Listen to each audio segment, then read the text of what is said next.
everybody, this is Andrea Dior. I know it's been a long time since I made a video, but since I'm out running errands, I decided to just update you guys on what's been going on and how I've been feeling as a nurse for the past 7 months. So I've been a nurse for 7 months now. So if you want to watch the video, stay tuned. All right, y'all. So again, I've been a nurse for 7 months. So this is like I guess you could say my 7-month update and not 6. So yes, I have been a nurse for 7 months. I am currently a critical care step down nurse. And so far, my nursing experience has been up and down. It does have some pros and it does have some cons to it, but I'll explain what's been going on since I left nursing school.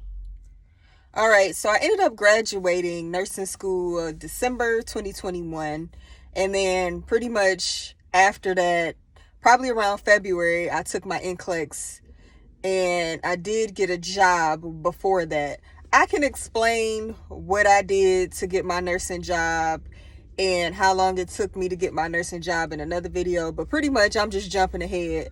So I got a nursing job in December, started studying for the NCLEX, and then took it in February, passed my NCLEX, and then started working in March. And I started my orientation, filling out paperwork, taking my picture for my badge, getting blood work done, all the necessary things that you need to start a job. So as far as my orientation was about, for me, I think it was about 8 to 12 weeks. We walked around with our preceptor, and in my case, I didn't have the same preceptor. I had probably like 2 to 3. It depends on who's there that day. And mainly I was following the preceptor around for like the day shift. I think I did like 2 weeks a night shift, following the preceptor, and then I like started as a new grad nurse. Now, let me tell you guys, what you learn in nursing school is totally different from being on the floor as a nurse. It is way different. Like, the things that you go through is way different. It seems like in nursing school, everything was lined up for you. And when you get on the actual floor, it is not like that. Things can go wrong and they will go wrong. So, I'll just give you guys an example. Like, being with the preceptor is being like, hey, there's a cushion there. You can still make mistakes. You can still get those out the way while you're with a preceptor. But when you're off orientation and you're by yourself, you're on your own license, things can happen. Now, I'm not saying that things happen all the time, but they do happen. So, in my case, I've had some instances where things were getting out of hand and things like that, but make sure you guys ask for help. Like, if all else fails, ask for help. That's the best advice I can give as a new grad nurse, is to ask for help. Don't just try and figure it out yourself and you mess something up. The best thing you can do is ask for help. Also, since I'm on like a critical care step down floor, we handle a lot of the medical ICU in between patients. So it's kind of like they're not sick enough to go on the ICU floor, but they're sick enough not to go on the med surg floor. So we're kind of like in between.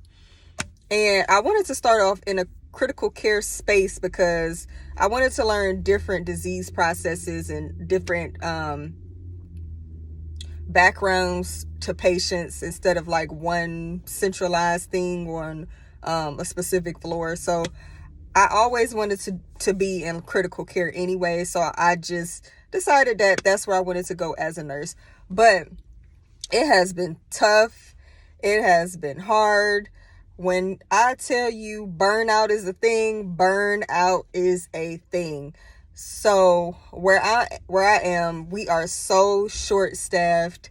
You get called into work sometimes if they don't have anybody to come in, but you don't always have to say yes. I will say that you don't always have to say yes if they call you into work, because your mental health matters.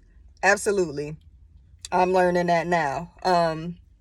You don't have to accept every shift they call you for.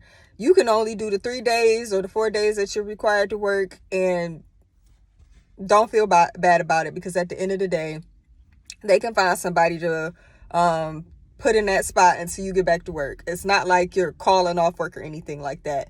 So don't forget about you in this process of being a new grad nurse.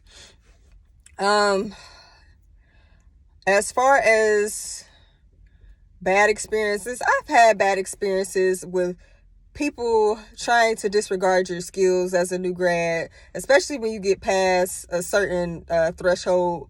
They'll nitpick and critique you on how to do something, or their way is the best way to do it, and it's a lot. So do not get overwhelmed with that, because at the end of the day, you came to do your job, and you have to find the best way to do certain things for you, because everybody's way is different.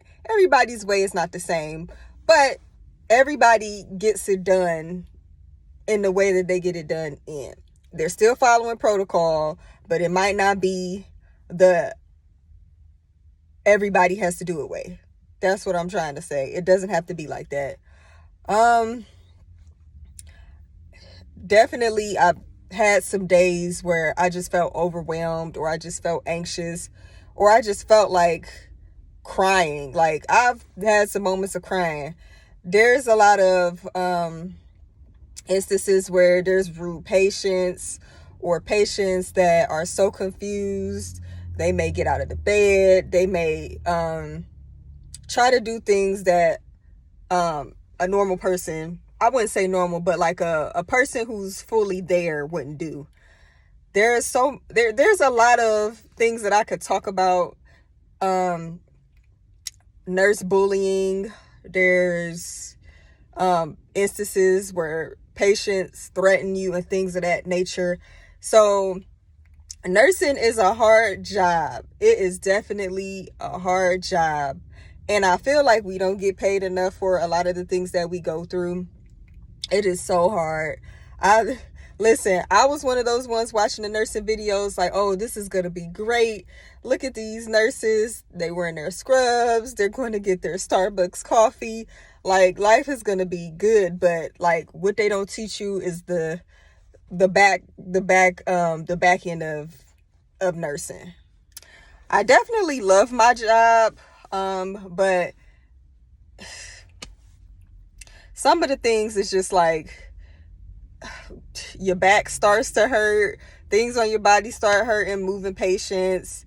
You do learn a lot as far as with like medications and stuff like that.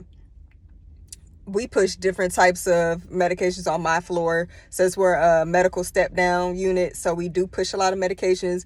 We do take a lot of labs. I'm at a hospital where we take our own labs. Some other hospitals have like phlebotomy, take labs, but most cases we're taking our own labs.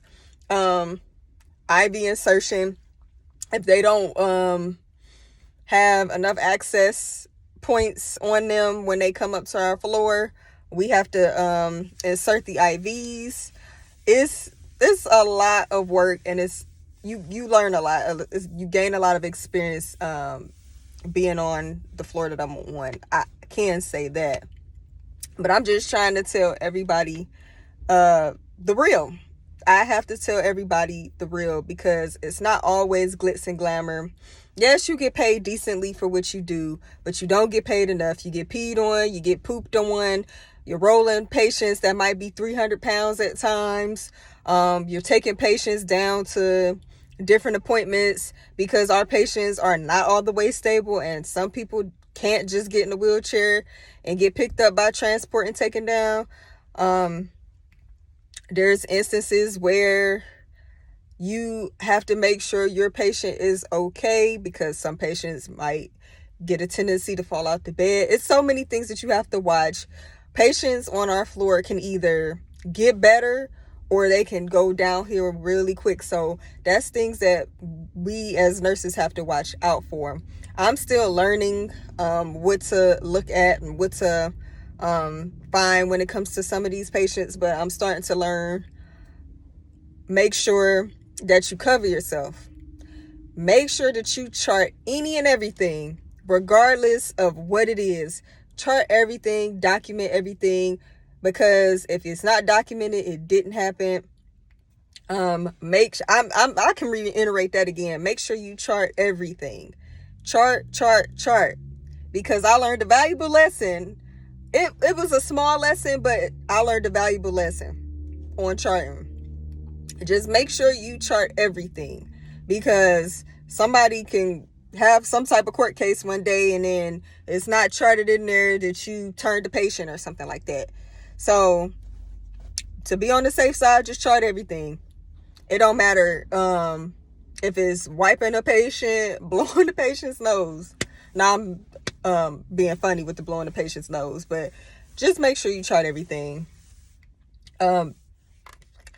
I have so much to explain. It's ridiculous, but I was just trying to update y'all on everything. It's not really organized. I can make an organized sit down video for y'all if that's the case, but I'm just trying to update you guys on my 7 months as being a nurse. So now, if you made it to the end of this video, please like, comment, and subscribe.